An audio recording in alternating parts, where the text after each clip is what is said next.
Roger Botten, for the record, Chairman of the Student Attendance Advisory Committee, and I'd like to call this meeting to order. Do I need the time? At 9:03, I guess. So we'll have roll call.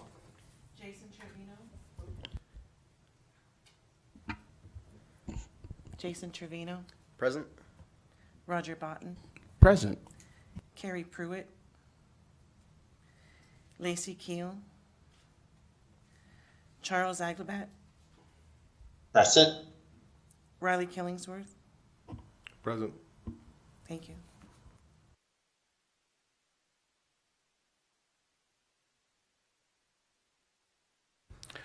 Okay, for 2.01, we have approval of the minutes of March 11th, 2022. If everyone wants to look over the minutes here, if you have any questions or comments.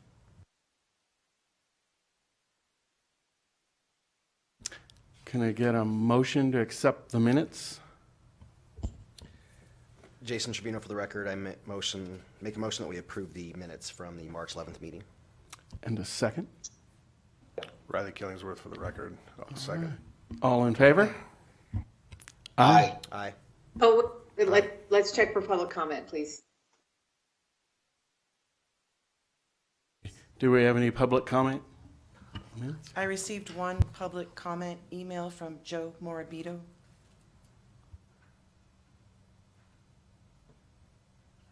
Was that for the minutes or was that general public comment? It was general public comment, sir. Okay, let's save that for the general public comment. Okay. So no comments for the minutes? Then can I received get a vote? one public comment email from Joe Morabito. But those were they towards for the minutes, the meeting minutes, this action item? It was No. not. Okay, so no public comment for the meeting minutes.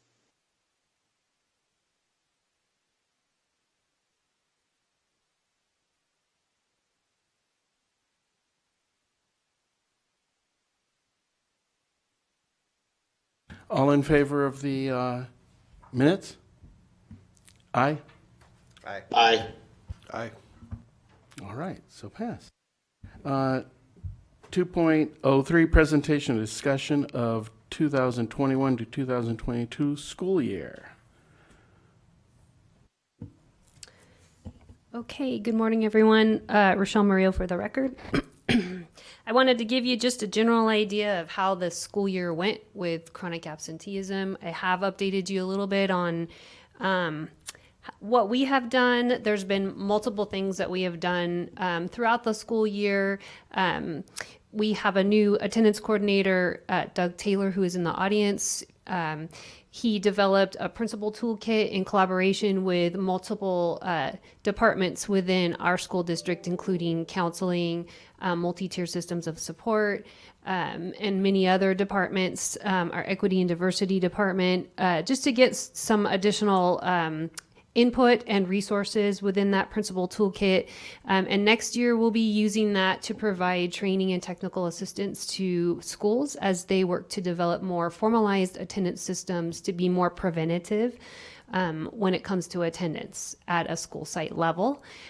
So that's something that we're happy to have happen. Our actual data around chronic absenteeism, we don't have finalized data, but last year was 39% chronic absenteeism. That was our final number for chronic absenteeism. Again, a student is chronically absent if they've missed 10% or more of the school year. This year, it hovered between 20 and 22%. So today it was 22%. When our accountability department takes a look, they'll make sure all of our attendance codes are all cleaned up, and then we'll get a final number that I'll be able to report to you all when we reconvene again in August. So about 20 to 22% of our students were chronically absent this school year. The vast majority of those students that were most severely chronically absent were high school students, and and of the high school students, it was seniors that were the most severely chronically absent. And we consider a student severely chronically absent when they've missed 20% or more of the school year. Any questions about our chronic absenteeism data?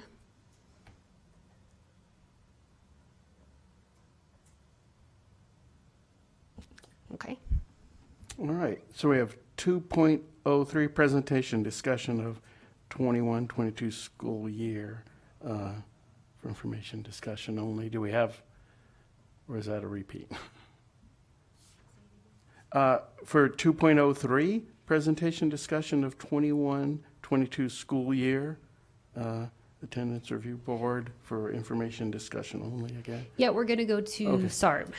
Okay. Okay. So 2.02, we talked about chronic absenteeism data. 2.03, we're going to talk about how did our student attendance review board hearing do. We were busy this year. Again, just to remind you, we do eSARB hearings for elementary school every Wednesday afternoon. And we do SARB hearings every Thursday. That's middle and high school.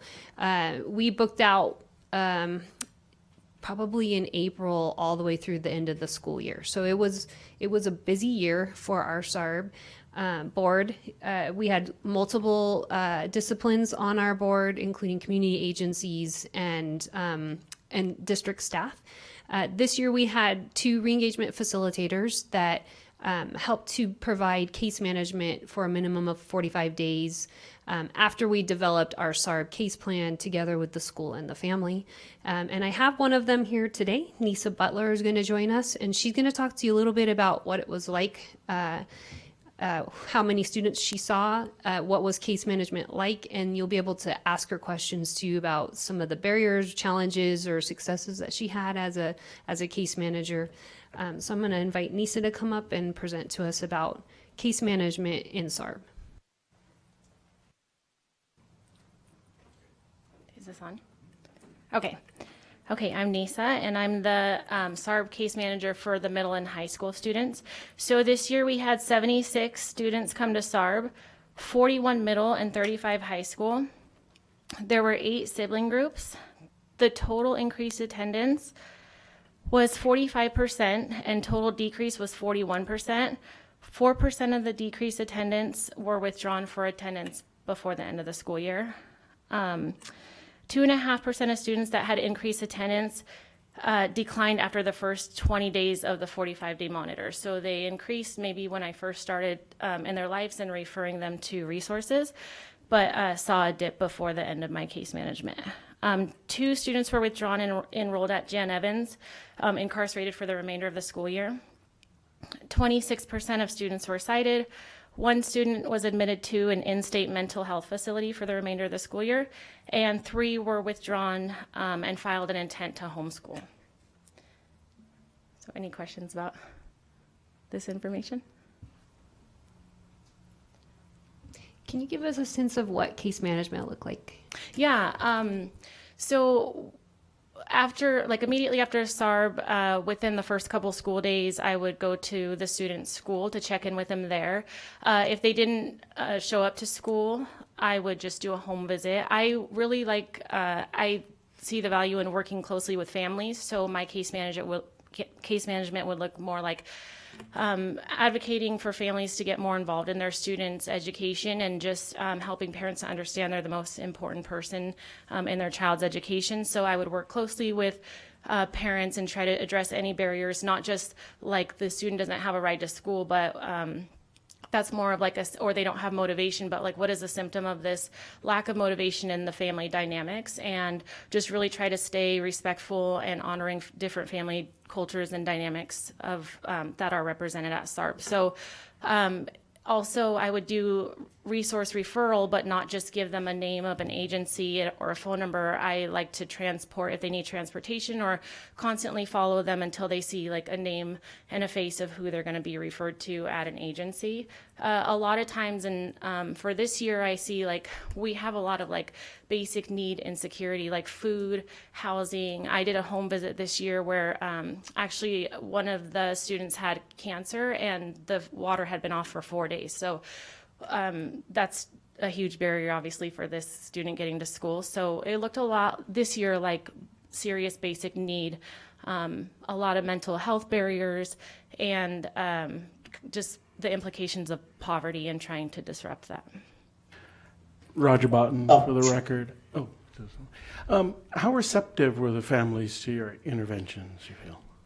Yeah, they were most families. I mean, this was my first year working with the middle and high school students, so I was kind of used to working with like elementary, where they at that time in elementary, I feel like families were a little bit more closed off to me because I'm a mandated reporter, and they just were more afraid. But I noticed with middle and high school students, I did have parents that were like, yes, please help us. Like maybe they had already had interaction with our social services in the community and know like this is actually help. I actually had this year working with middle and high, I noticed that I had parents reaching out to me more than I ever have in the past. Charles Sagu here for the record. How big is your caseload? I had 76 students this year. So we had, it's 45 days case management, and it's 45 school days. So sometimes like toward the end there where we'd have like a school break, we'd have a few, let's say 5 SARBs on a couple Thursdays, and then we'd have our breaks, like winter break, spring break. Since it's we don't count those breaks, then we would come back and the caseload would get pretty big because I still had those previous kids, and then we're still adding more. So hope that makes sense. Jason Trevino for the record. One question, did you guys see any sort of an impact or do any data collection on the bus route elimination impact when they got rid of the 1 week? Yes, I think the impact I had for that, that I saw were I had a lot of students that were like telling their parents, well, their parents went to school and these students are old enough to be left home. So they would tell their parents, hey, it's a blackout week. And I would call mom, like, where is so-and-so for school today? And she said, I left for work. And they were still sleeping and said, it's a blackout week. So that was a big issue. And also it's that even though we provided this like ways for them to log on, like online, it was still these kids who like maybe during the shutdown, they weren't logging in, turning in their work. So the impact I did see was that students would use that as like, this is why I'm not here. You just gave me a reason to say I'm not going to school this week. I would also add the accountability department did pull that data that you were asking about every week and send it out to us. So we definitely saw a decrease on the blackout weeks, an increase in attendance issues across all areas. Some were more impacted than others, but we can actually see historically if this board would like to look again at that, they could summarize that for us because they did a really great job of looking at all of it by school and by area. Riley Killingsworth for the record. Nisa, I was just curious, how often are you collaborating with juvenile services and what does that collaboration look like? Yeah, right away when we start our SARB meeting, we will know like we have a representative from juvenile justice, so they'll tell us a little bit about the family before, like we have some history with this family or they have an open case. So that case I would always like let the case manager or PO know like their attendance is decreasing, because I would like support with that. Like sometimes I'm like, okay, the farthest we can go with this would be we're going to cite this student, and I like to exhaust every possible solution to not cite a student. So but if they already have a case with you guys, then I will let maybe weekly or bi-weekly, like, hey, this attendance has dipped. If you meet with him, can you let him know? I would love to see, I know that it's different with every case, but if we could say like improved attendance is a stipulation for getting off of probation.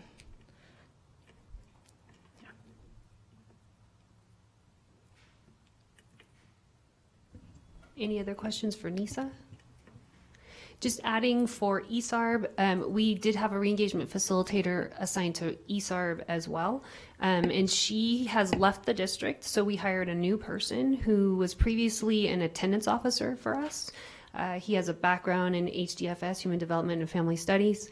He teaches up at UNR HDFS classes as well. Hector Garcia has moved into that position, so we're really excited to have him join us. These positions will be focused on supporting schools around training and providing strategies for chronic absenteeism and supporting the development of formalized attendance systems. And then they will also be doing case management. So we will have Hector and Nisa to provide the case management to families that go through SARB next year. And we had a total of 29 students through ESARB, which is quite a bit lower than we typically see. So we saw an increase in high school, middle, and a decrease in elementary. Okay, Thank you.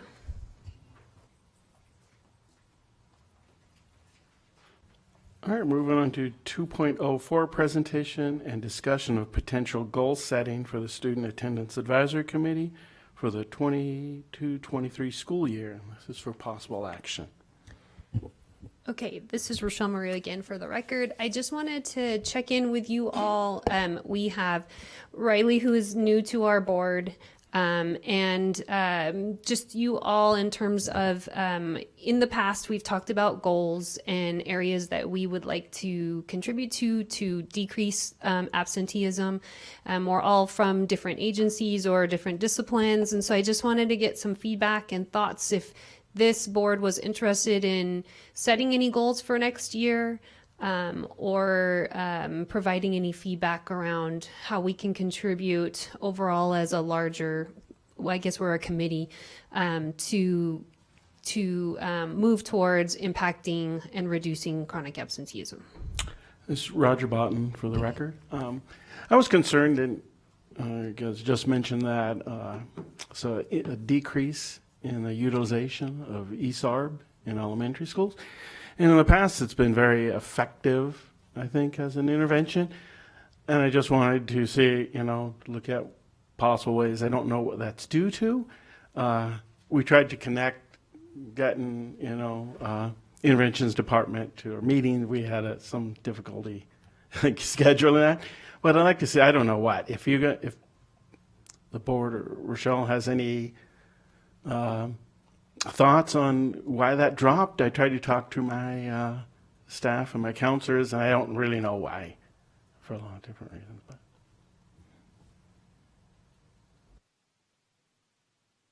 But I am happy to do that. I know we had some difficulty with counselors. I did present a couple of times to Safe School Professionals, but for the elementary school counselors, we had a little bit more difficult time doing that. It's hard because a lot of those meetings are still virtual, like SARBs are virtual, so it's hard to connect with folks when we're still virtual. So I'm open to any suggestions or thoughts about how to make that connection with staff. And I'm hoping next year we'll be able to meet more Roger Botten for the record, sorry. That we could be able to meet more in person. But I think it might be a training issue. I think there's some confusion about when they send or what requirements to go to ESARB, and I've tried to go over that with them, but I think there's probably still some confusion. We have a lot of new counselors as well. So, Jason Trevino for the record. I don't know if it's necessarily a goal to set, but maybe a thought of a presentation.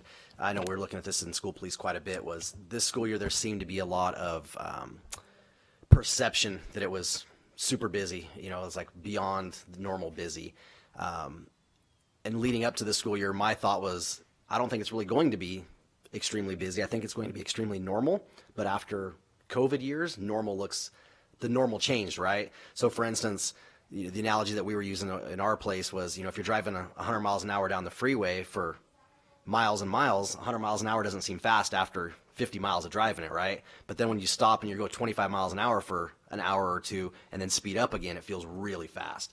And that's kind of the sense that we were getting from the field was, okay, oh my gosh, we're going so fast. But when we started running the data, it really didn't support that. The data actually showed that we were lower on most cases compared to 2019 than going back to a pre-COVID school year. Our numbers were actually slightly lower than they were in 2019. It was just the perception that things felt really out of control, so to speak. So I'd be really curious to know on the student attendance as well, because I heard a lot about like, oh my gosh, during COVID, nobody was coming to school, they weren't doing the online classes, all that type of stuff. Maybe some sort of a presentation on where it looks at, this current school year that we just had compared to maybe 2019, and then to see how much impact COVID really had on us, or if we're kind of back to where we were. Because I think there's a lot of misperception around a lot of that stuff right now. Yeah, I think that's a great idea. Our chronic absenteeism was still high for normal years. It's usually about 16% in a normal year. It's about 20 to 22% this year, but it's still drastically lower than it was during the shutdown, and that was 39%. So I think you're right. Things are improving and things are getting back to normal. So what groups are you thinking would be most interested in hearing this? Administrators, counselors? I think personally it'd be something good for the administrators to hear, because that's a lot of the feedback that we were getting was, that everything was out of control. And then we started looking at the numbers, it wasn't the case. Not to say it wasn't busy. I mean, we're always super busy. We all know that, right? We're always super busy. But it wasn't like this 100% next level busy that we were hearing it really was. And a lot of that was coming from the school sites. So I think maybe some numbers around that as to what it really looked like might help frame it that we are making progress. We are not out of control, if you will. Because that seems to kind of be the public perception in so many areas, that things are just completely out of control. Yeah, and I've talked to administrators, and they feel like their chronic absenteeism rates are really high, and I can say to them, well, actually, they're not really. I mean, I know that it feels that way, but they're, in comparison to other schools, they're not as high. So you are doing a good job. So, and they're always surprised by that. Roger Botton for the record. I think that message is positive, and we should get that out to most of the groups if we can. I think people are feeling kind of burned out and looking for any small wins. And if we have something improving or a trend, I think that would be important to be pushing up.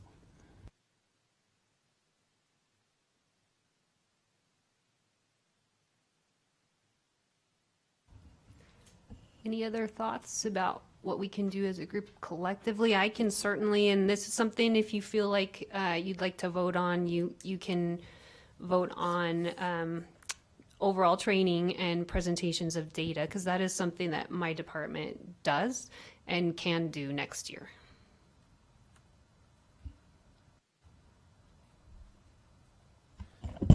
Jason Trevino for the record. I'd like to go ahead and make a motion then that we have Michelle and her team provide training and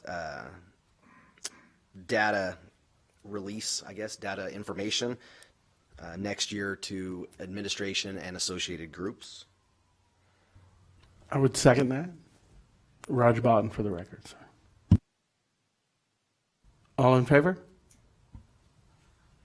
Oh, Can we any check for public comment, please, Right. before we vote? Any comment on this proposal?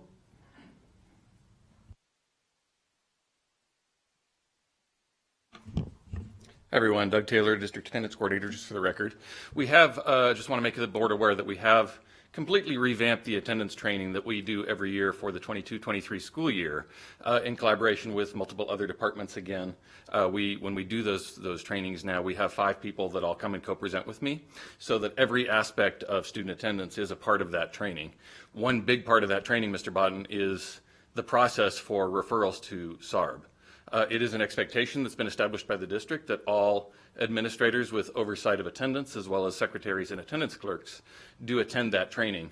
And certainly any school counselors that would like to attend would be very welcome to attend that as well if you'd like to send that out. So just wanted to make sure the board was aware that that work is in progress, and we've seen a lot of good feedback to that training already. Thanks, everybody.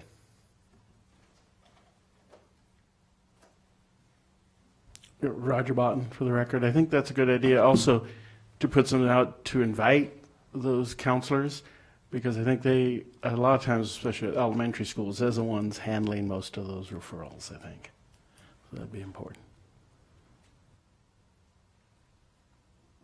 Okay, any other public comment?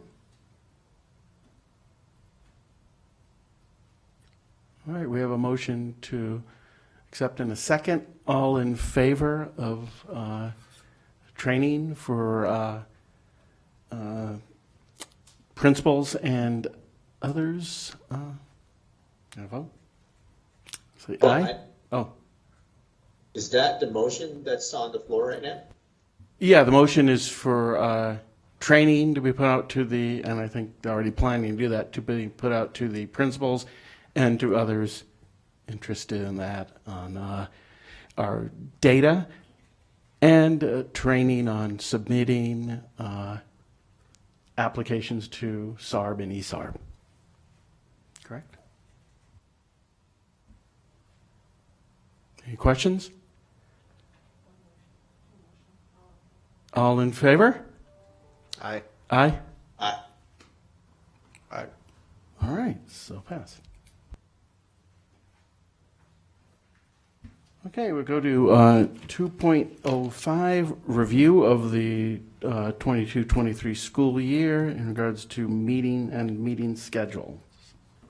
Okay, Rochelle Muriel for the record. We have some proposed dates on your agenda that we wanted to give you some information on so that you could get it on your calendar now for next year. We'll be meeting quarterly. We're proposing and would like to meet September 9th, 2022, December 9th, 2022. And then for the 2023 year, we will meet March 10th and June 9th. We'll meet here again and at 9 o'clock. These are Fridays that we'll meet. Any discussion around this? You'll be getting information from our recording secretary, Dodie Broker. So look out for those emails from her. All right, moving on to 3.01, public comment. Do you have any public comment? I received one general public comment from Joe Morabito in email form.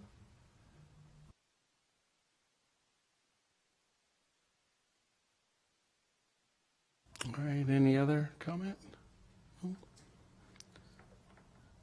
Okay, we'll move over to 3.02, announcement of our next meeting. That would be September 9th, 2022. Okay, thank you, everybody. Have a good weekend. Thanks for coming. Good to see you, everyone. Have a great summer. Thank you.